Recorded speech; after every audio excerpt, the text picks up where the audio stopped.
What up, everybody? It's Charlie and I'm back. So I have two exciting things this week. The first one is my hair finally fits into a bun. So I'm excited about that. And the other thing is that it's officially Non-Binary Awareness Week.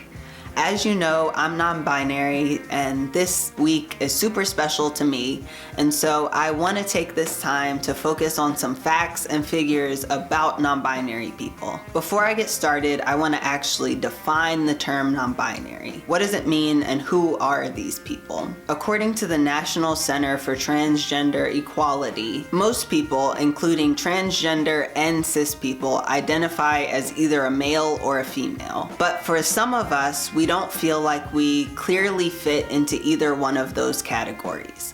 So non-binary is an umbrella term that's used to describe anybody who doesn't fall into the typical categories of male or female. Some people have a gender that combines aspects of male and female, whereas some people just have a completely different gender altogether. And that's basically the situation that I'm in. I don't identify as either male or female, more something else entirely, a non-binary identity. People whose gender is not male or female tend to identify with a lot of different terms.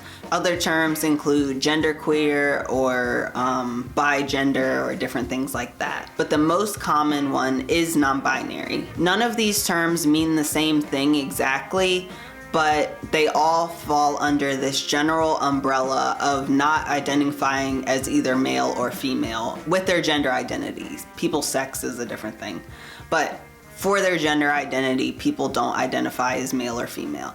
So now that we got that out of the way, I'm gonna provide you guys with 7 facts about non-binary people. Some of them you may know, other ones you may not, but let's get started.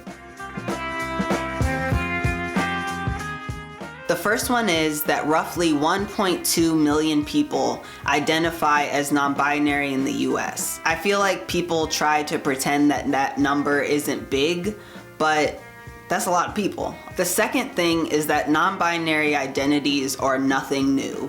Non-binary identities have been seen in cultures throughout time and around the world.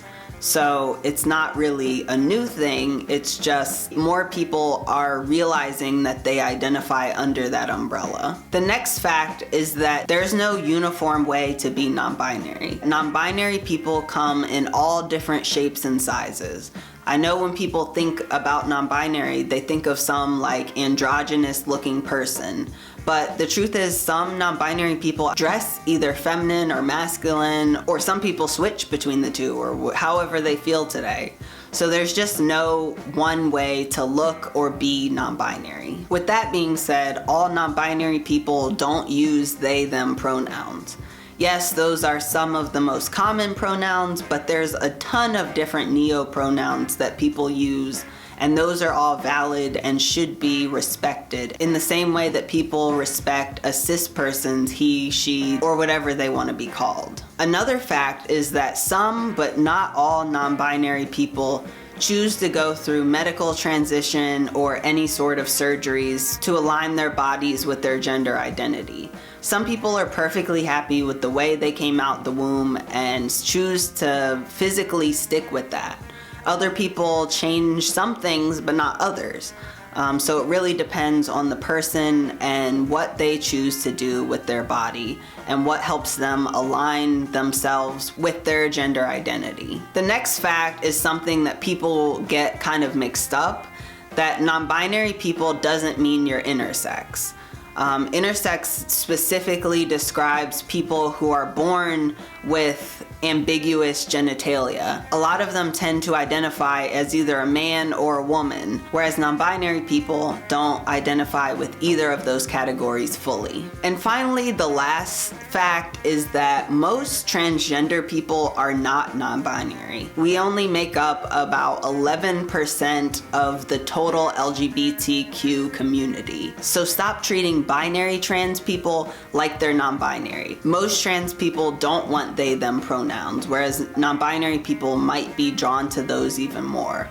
So just ask people and see what they prefer, and then use that pronoun or use those terms or use that name. So yeah, those are my 7 facts about non-binary people. I hope this has helped you learn something and brought you closer to understanding non-binary people and what we go through on a daily basis. So definitely like this video and subscribe to see more, and I'll see you guys next week.